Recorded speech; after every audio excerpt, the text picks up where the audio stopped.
క్రీస్తునందు ప్రియ దేవుని పిల్లరా, ఆయన విలువైన రక్తంలో కడగబడి ఆయన ఆలోచన నచ్చి ఆయన క్రియను మనము గైకొని పిల్లలుగా, ఆయన రక్తంలో కడగబడిన పిల్లలుగా మనము ఆయన సన్నిధిలో ఆయన మాటలను కొన్నిగా మనం ధ్యానించుకున్న ప్రకారము మనం వాటి ప్రకారము నడుచుకొని గైకొని బిడ్డలముగా గైకొని పిల్లలముగా ఎదగాలని వాక్యంతో మనము వాక్యపు వెలుగులో మనము ఉండి ఆయన చిత్తం నెరవేర్చే పిల్లలంగా ఉండాలని దేవుడు కోరుతున్నారు కనుక అటు స్థితిలో జ్ఞానబుద్ధి వివేచనలో అందరికీ దయచేయను కాక చేరొచ్చినటువంటి అందరికీ వించిన వారికి ప్రభునామంలో 2 వందనాలు.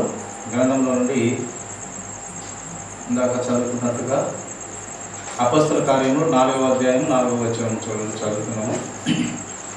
వాక్యము వినిన వారిలో అనేకులు నమ్మిరి, వారిలో పురుషుల సంఖ్య ఇంచుమించు 5,000 ఆయన.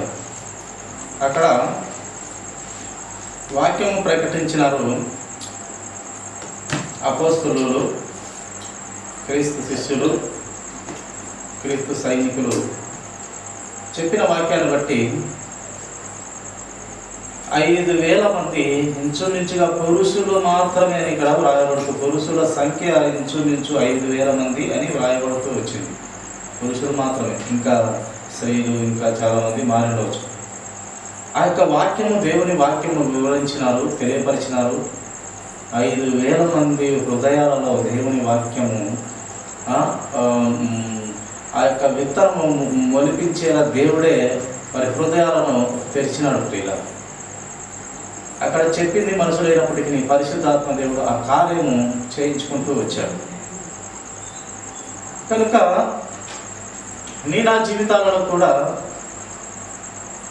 ఎలా ఉండాలి, మనము ఆయన నమ్మిన పిల్లలుగా మన జీవితాలు ఎలా ఉంటే బాగుంటుంది, ఎలా కట్టబడితే బాగుంటుంది, ఏ విధంగా ఉంటే మనం బాగుంటాము అనేది మనకు భక్తులు మనకు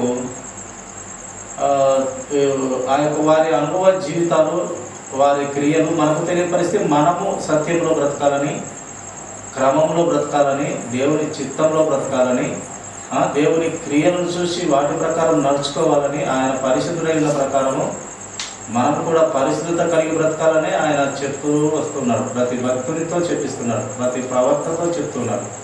మారు మనసు కలిగిన ప్రతి భక్తుని, ప్రతి విశ్వాసీలో కూడా ఆయన వాక్యము తెలియపరుస్తూ మనకు హెచ్చరిస్తూ బుద్ధి చెప్తూ ఉంటుంది దేవుని వాక్యం. చూడండి, ఫిలిప్పీయులకు రాసినటువంటి పత్రిక మాట మనం చూస్తాము. ఫిలిప్పీ సంఘానికి అపోస్తలుడైన పౌలు గారు రాస్తూ ఉన్నారు. చూడండి, 4వ అధ్యాయము 16వ వచనం మాట చదువుకున్నాము. ఏలయనగా తెస్సలోనికలో కూడా మీరు మాటికి నాకు నా అవసరము తీర్చుటకు సహాయము చేసిరి. నేను ఈవిని ఆపేక్షించి ఇలాగో చెప్పుటలేదు కానీ మీ లెక్కకు విస్తార ఫలము రావాలని ఆపేక్షించి చెప్తున్నాను.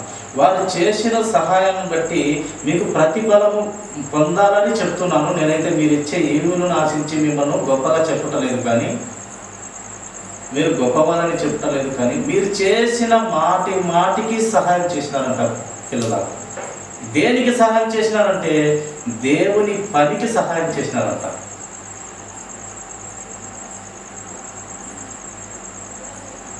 ఒక విశ్వాసురాలు ఒక సంఘంలో మందిరం కట్టాలని సంఘంలో వాళ్ళు ప్రకటించినారు. ఒక విశ్వాసురాలు పేద విశ్వాసురాలు ఇంటికి వారు ఇల్లు కట్టుకోలేని స్థితిలో పేద విశ్వాసురాలు ప్రకటన చేశారు. మందిరం కావాలి, చక్కని మందిరం కట్టుకోవాలి మనం అనేసి చెప్పినప్పుడు ఆ పేద విశ్వాసురాలు ధనవంతురాలైన విశ్వాసురాలు కాదు, పేద విశ్వాసురాలు. ఆమె 1,00,000 రూపాయలు ఆమె రోజు ఎగబెట్టుకుని తెచ్చి ఆ యొక్క ప్రకటన చేసిన ఆ సంఘంలో పెద్దకు తెచ్చి ఆ పెద్దకు కానీ లేక ఆ సంఘ కాపరి కానీ తెచ్చి ఇచ్చినప్పుడు ఆ కాపరి అన్నాడు లేక ఆ పెద్ద అన్నాడు, అమ్మ నీ పేద స్థితి నాకు తెలుసు, నువ్వు ఎందుకు ఇంత అమౌంట్ తెచ్చిస్తున్నావు? ఉద్యోగస్తులు ఉన్నారు, అలాగే చాలామంది బాగా సమృద్ధి కలిగి ఉన్నారు, వారైతే ఈ ఆలోచన చేయలేదు, నువ్వు మాత్రం ఎందుకు తెచ్చిచ్చినావు? వద్దులే అని చెప్పినాడు ఆ సంఘ పెద్ద లేక ఆ సంఘ కాపరి. అయ్యా ఆమె పూర్తిగా వాక్యాన్ని నమ్మింది కనుక, అయ్యా ఈ పునాది కడతారు కదా, ఈ సంఘము కింద నుంచి పునాదిగా కడతారు కదా, ఆ పునాది పనికి వాడితే చాలు, నాకు సంతోషం. ఇది దేవుని పని, దేవుని వాక్యము. ఆయన పిల్లలు వచ్చి వింటున్న వారికి ధన్యతే, చెప్తున్న వారికి ధన్యతే. ఇది దేవుని ఇల్లు, అది నాకు తృప్తినిస్తుంది. నాకు ఇల్లు లేకపోయినా పర్వాలేదు, ఆ దేవునికి మొదటిగా నేను ఇవ్వాలని నేను కూడబెట్టుకున్నదంతా కూడా నేను తెచ్చిచ్చాను. నా పరిస్థితి బాగాలేదైనప్పుడు నేను తెచ్చిస్తున్నాను. ఇది దేవుని పని మీద నాకున్నటువంటి మక్కువ, ఇష్టము, దేవుని వాక్యాన్ని ప్రేమించినటువంటి ఇష్టం అని చెప్పినప్పుడు నిజంగా ఆ యొక్క సంఘ పెద్ద యొక్క కాపరి చాలా సంతోషించి మళ్ళీ వారంలో ఆమె గురించి చెప్పినారు. అలా విశ్వాసము ఒక్కొక్కరిలో ఒక్కొక్క విధముగా ఉంటుంది ప్రియుల. ఒక్కొక్కరిలో పూర్తి పరిణతిలో ఉంటుంది, హై లెవెల్లో హెచ్చులో ఉంటుంది. అందుకే చూడండి, యేసు ప్రభు వారు కూడా ఎంతోమంది ధనికులు వేస్తూ ఉన్నారంట, వారికి సమృద్ధిలో ఎంతోమంది వేస్తుంటే లాస్ట్గా ఆ విధవరాలు అనుకుంటా ఆమె వచ్చి వేసేగా 2 కాసులు ఉన్నాయి ఆమె దగ్గర, ఆమెకు కలిగినదంతా వేసేసింది. క్రీస్తు వారు ప్రభు వారు గమనిస్తూ ఉన్నాడు, ఇక్కడ వేసిన వారందరికంట్లో ఈమె ఎక్కువ వేసింది. ఎందుకంటే ఆమెకు ఉన్నదే ఆ 2 కాసులు అంటారు, ఆ 2 కాసులు వేసేసింది. అందరికన్నా ఎక్కువగా ఈమెనే వేసింది. కానీ అమౌంట్ విషయంలో, డబ్బుల విషయంలో తక్కువేది. కానీ ఆమె దగ్గర ఉన్నదంతా ఇచ్చేసింది కాబట్టి ఆమె అందరికన్నా ఎక్కువ వేసింది, కలిగినదంతా వేసేసింది. మీకు కలిగిన దాంట్లో కొంచెం వేశారు, మీ సమృద్ధిలో కొంచెం మాత్రం వేశారని యేసుక్రీస్తు ప్రభువారు ఆమెను పొగిడినట్టుగా మనం చూస్తాం. అది వారి విశ్వాస పరిణతి, వారి విశ్వాస లెవెల్, మెట్టు, %. ఇలా ఒక్కొక్కరిలో విశ్వాసం ఉంటుంది. ఇక్కడ ఈ పౌలు గారికి ఆ తెస్సలోనికలో కూడా ఆయన చేస్తున్న పనిని బట్టి, ఆయన చేస్తున్న దేవుని పనిని బట్టి వాళ్ళంట మాటికి తెచ్చి ఆ డబ్బులు ఆయన పాదాల చెంత లేక ఆయన ఎదురు తెచ్చి పెట్టేవారు. అందుకే ఆయన చెప్తున్నారు, మిమ్మల్ని నేను పొగడట్లేదు, మీరు మాటికి నాకు సహాయం చేస్తున్నారు కనుక మీకు నిత్యత్వంలో లేక పరలోక రాజ్యంలో మీకు దేవుడు మీకు తగిన ఫలము ఇవ్వాలని నేను తెలుపుతున్నాను అని ఇక్కడ మనకు అపొస్తలుడైన పౌలు గారు వ్రాయిస్తూ వచ్చారు. ఆ ఫిలిప్పు సంఘం చూడండి, ఆ కొరింథీ ఆ తెస్సలోనికల్లో ఉన్నటువంటి ఇలా మాటికి ఆ విశ్వాసుల అమౌంట్ తెచ్చిచ్చేవారు. దేవుని పని అంటే ఎనుకాడగా ఇచ్చేవారు, దేవుడిని ప్రేమించిన వారు. దేవుని పనికి మాత్రం ప్రియులారు. అది ఖచ్చితంగా వాడబడుతుంది కనుక దేవుని పనికి మనము ఎంత ఇచ్చినా దేవుడు మళ్ళీ తిరిగి ఇచ్చిన దానికంటే రెట్టింపుగా ఆయన ఇచ్చే దేవుడుగా ఉన్నాడు. చూడండి, మరొక ఆలోచన విందాము. అదే తెస్సలోనికీయులకు మొదటి పత్రిక మాట చదువుకున్నాము. 5వ అధ్యాయము 16వ వచనం. ఎల్లప్పుడూ సంతోషంగా ఉండుడి,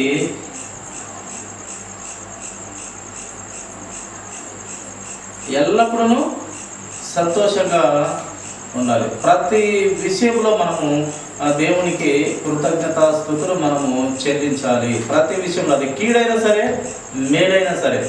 ఎందుకు కీడైనా మనం దేవుని స్తుతించాలి, లేక మేలైతే ఎలాగో స్తుతిస్తారు? ఎందుకంటే మాకు మేలు జరిగింది, లేక ఈ ధనం వచ్చింది, ఈ ఆస్తి వచ్చింది, ఈ అంతస్తు వచ్చింది, ఈ డబ్బులు మాకు దేవుడు దయచేసినాడని మేలైనప్పుడు ఎలాగో స్తుతిస్తారు. మేలు కాక కీడైనప్పుడు కూడా మనం దేవుని స్తుతించే పిల్లలంగా ప్రతి విషయంలో ఎల్లప్పుడూ సంతోషంగా, ప్రతి విషయంలో నీకు సంతోషమైన దుఃఖమైన దేవుణ్ణి స్తుతించే కృతజ్ఞత కలిగి ఉండాలని మనకు యోబు భక్తుడు మనకు తెలియపరుస్తాడు. యోబు భక్తుడు అందరూ చనిపోయి పిల్లలు, ఎద్దులు, ఆస్తి అంతా కోల్పోయినా కూడా ఆయన విశ్వాసం వదలలేదు. ఆయన మనకు మాదిరి చూపించినాడు. అవును, ఆయన ఇచ్చాడు, ఆయన తీసుకున్నాడు.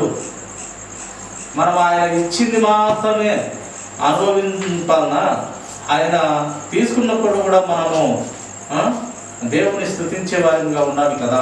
మాత్రమే సంతోషపడి ఆయనను స్తుతించాలి. ఇవ్వనప్పుడు మనము స్తుతించకూడదు అనేది ఏం లేదు. ఆయన ఇచ్చినప్పుడు దేవుడు మహిమపరచబడును గాక, తీసుకున్నప్పుడు లేక లేనప్పుడు, లేక కలిగిలో ఉన్నప్పుడు, లేనిలో ఉన్నప్పుడు, అన్నిటిలో దేవునికి కృతజ్ఞతాస్తుతులు తెలియపరచాలని మనకు వాక్యము వివరిస్తుంది. ప్రియుల,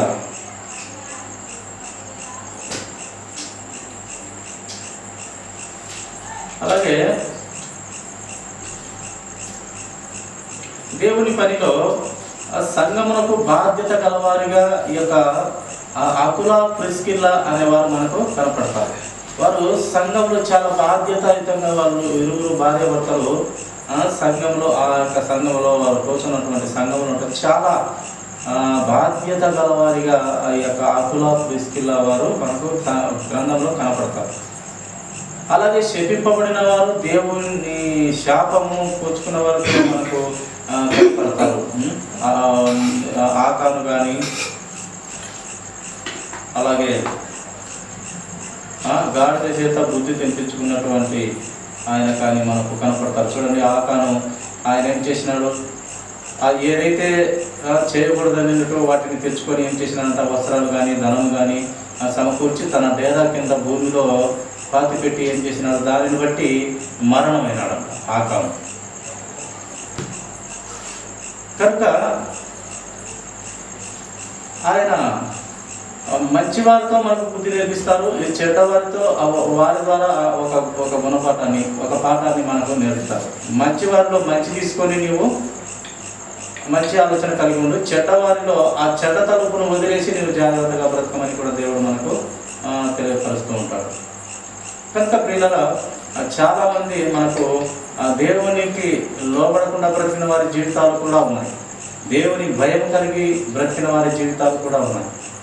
ఇవన్నీ కూడా మనకు మాదిరి, మనకు మన జీవితాలను సరిచేసుకున్నట్టుకు గొప్ప అవకాశం. వారి ముందు జీవితాలు మనకు ఇప్పుడున్నటువంటి మనకు నెమరు వేసుకొని మన జీవితాలు కట్టుకునేదానికి, దిద్దుకునేదానికి, ఎదగనీకి వారి జీవితాలు మనకు గుణపాఠాలుగా, పాఠాలుగా మనకు తెలియబడుతూ ఉంటాయి. పిల్లలు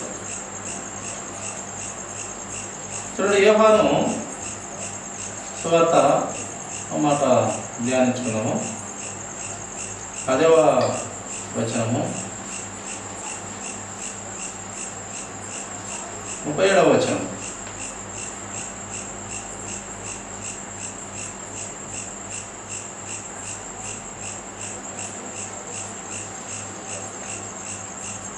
నేను నా తండ్రి క్రియలు చేయని ఎడల నన్ను నమ్మకుడి. యేసుక్రీస్తు ప్రభువారు సాక్షాత్తుగా ఆయన చెప్తున్నటువంటి మాట. అక్కడ ఉన్నటువంటి పరిశీలైతేనేమి, శాస్త్రులు, పెద్దలు వాటితో ఉన్నటువంటి మాట. అబ్రహాము సంతానం అని చెప్పుకుంటున్న ఆ పరిచయులు, ఆ శాస్త్రులు, ఆ సద్దుకయ్యలు వారితో అంటున్నటువంటి మాట అన్నమాట. నేను నా తండ్రి క్రియలు చేయని ఎడల, నా తండ్రి పని నేను చేయలేదని మీకు అనిపిస్తే నన్ను నమ్మకుడి, నన్ను నమ్మొద్దు మీరు. నేను చేసేది తప్పు అయితే, యేసుక్రీస్తు ప్రభువారు అంటున్నటువంటి మాట పిల్ల, నేను చేసేది తప్పు అయితే మీరు నా మాట నమ్మకండి. చేసిన ఎడల, దేవుని మాటలు చేసిన ఎడల నన్ను నమ్మకున్నను తండ్రి నా యందు నేను తండ్రి యందును ఉన్నామని మీరు గ్రహించుకున్నట్లు ఆ క్రియలను నమ్ముడని వారితో చెప్పారు. మీరు నమ్మినా నమ్మకపోయినా తండ్రి నా యందు ఉన్నాడు, నా యందు తండ్రి ఉన్నాడు. మీరు ఆ క్రియలను బట్టి మీరు నమ్మండి అని దేవుడు తెలియపరుస్తున్నాడు. కనుక దేవుడు ఎప్పుడునూ ఆయన మనము మంచి దారిలోకి రావాలనే ఆయన ఉపమానాలన్నీ కూడా, ఆయన క్రమమైన జీవితం అంతా కూడా, ఆయన మాదిరికరమైన జీవితం అంతా కూడా మనము బాగుండాలి, ప్రతి ఒక్కరు క్రీస్తులో ఎదగాలి, క్రీస్తులాగా మారిపోవాలి. పౌలు గారు అన్నట్టు, అలాగే ప్రసంగి గారు అన్నట్టు, ఆయన ఏం తెలుసుకున్నాడంట? ప్రసంగి చాలా గొప్ప విషయాలే తెలుసుకున్నాడు. ఆయన ఈ లోకంలో అంతా వేస్టే, అంతా అవుతుంది, ఏది లాభకరమైంది కాదు అని ఆయన చెప్పడం జరిగింది. ఈ బ్రతుకంతా కూడా వ్యర్థమే, సమస్తము వ్యర్థమే, వ్యర్థము వ్యర్థము సమస్తము వ్యర్థము, అంతా వ్యర్థము, సమస్తము పెద్దతో సమానము అని ఆ భక్తుడు మరి మనకు తెలిపినాడు. ఎందుకు బట్టి అని తెలిపినాడంటే ఆయన గ్రంథం బాగా చదివినవాడు, మహాజ్ఞాని సొలొమోను రాజు గారు. ఆయనకి ఇచ్చినటువంటి జ్ఞానం ఎవరికి భూమి మీద ఎవరికి ఇవ్వలేదు. ఇప్పటికి కూడా గూగుల్లో మహాజ్ఞాని అని కొట్టి చూస్తే ఆ సొలొమోను రాజు గారి పేరే చూపిస్తుందట. గూగుల్లో మనము మహాజ్ఞాని ఎవరు అని కొట్టే సొలొమోను రాజు గారి పేరు వస్తుంది. కనుక అంత జ్ఞానము కలిగిన ఆ దేవుని జ్ఞానము పొందుకున్నాడు. చక్కని ప్రార్థన ద్వారా, ఆయన విన్నపించుకున్న పద్ధతి ద్వారా మహాజ్ఞానాన్ని పొందుకున్నాడు. జ్ఞానంతో పాటు ఆయన ఐశ్వర్యం అంతా అనుభవించినాడు, దేవుడు ఇచ్చినాడు. జ్ఞానంతో పాటు పాస్తులు అన్నీ ఇచ్చినాడు. అందుకే ఆయన దావీదు గారు కూడా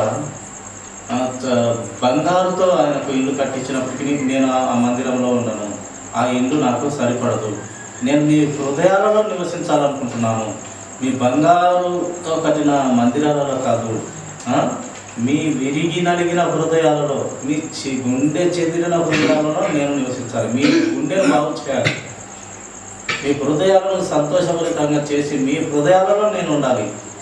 ఆ హృదయంలో కల్మషం లేకుండా చేసి, ఆ కల్మషం లేని హృదయంలో పరిశుద్ధుడైన నేను ఉండాలి అని దేవుడు తాపత్రపడినాడు.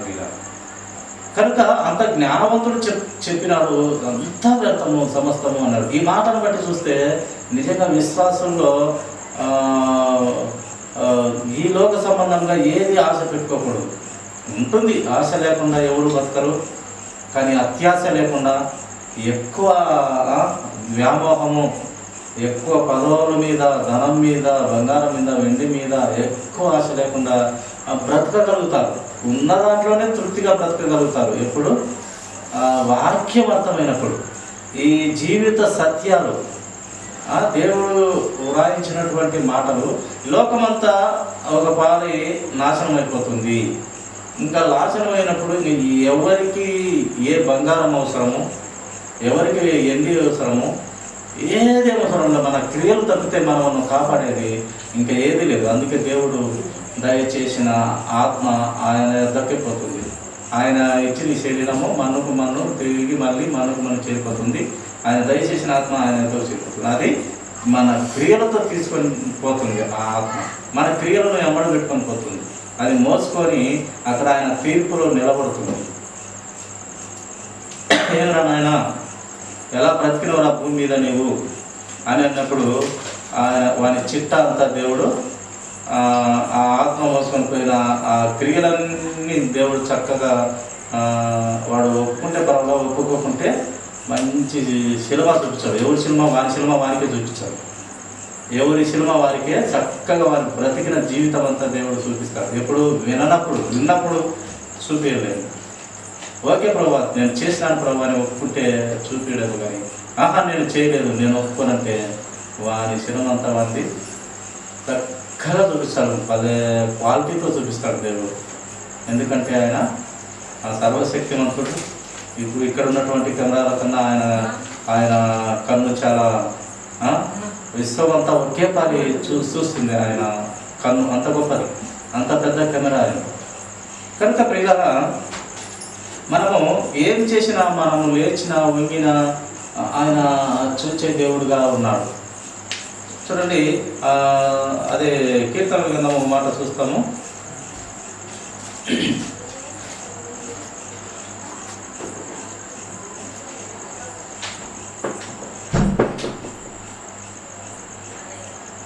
139వ కీర్తన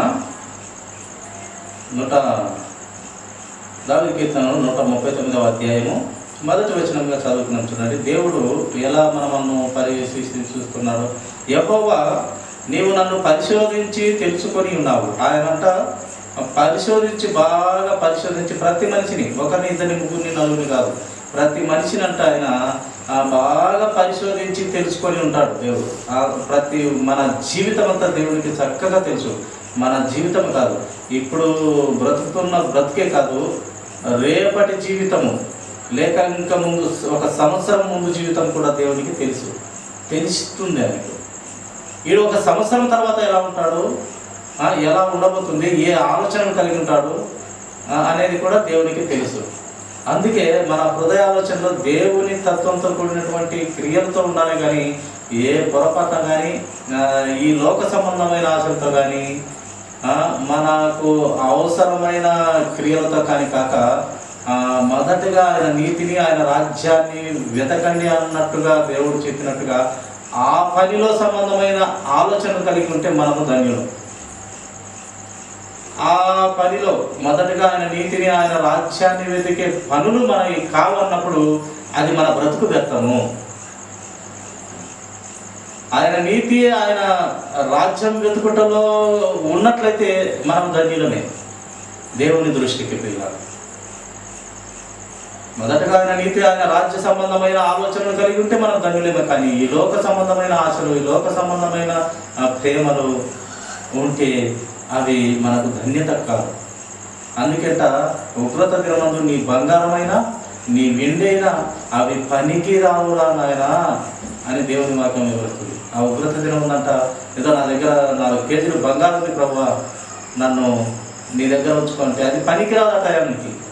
నువ్వు బ్రతికిన పనికి వాళ్ళ జీవితమో లేక మంచి జీవితమో, క్రీస్తులో ఆ రక్షణలోకి వచ్చి ఆ మంచి జీవితమో లేక చెడ్డ జీవితంలో ఉన్నావా, ఆ జీవితమే పరిణతలోకి వస్తుంది. అక్కడ నా దగ్గర ఒక 10 కేజీలు బంగారం ఉంది, ఒక 50 కేజీలు బంగారం ఉంది ప్రభువా, నన్ను నీ రాజ్యంలో చేర్చుకుంటే అవ్వదు. నీ దేహంతో ఏమి జరిగిస్తావో, ఏ ఆలోచన చేస్తావో అవి మాత్రమే తీసుకొని పోతుంది చనిపోయిన తర్వాత ఆత్మ. వాటితోనే నీకు పని. అందుకంతా మొదటిగా ఆయన నీతి, ఆయన రాజ్యానికి సంబంధించిన ఆలోచనలు మన తలలో ఉన్నట్లయితే, మన హృదయంలో ఉన్నట్లయితే, మన గుండెలో ఉన్నట్లయితే మన జీవితాలు అప్పుడు ధన్యకరంలోకి వెళ్తాయి ప్రియుల. కనుక ప్రియులరా, ఆయన ప్రతిదీ చూస్తున్నాడు, ప్రతిదీ పరిశోధించి తెలుసుకుంటూ ఉన్నాడు దేవుడు. చూడండి, 2వ వచనం కూడా 139వ కీర్తనలో అధ్యాయము 2వ వచనం.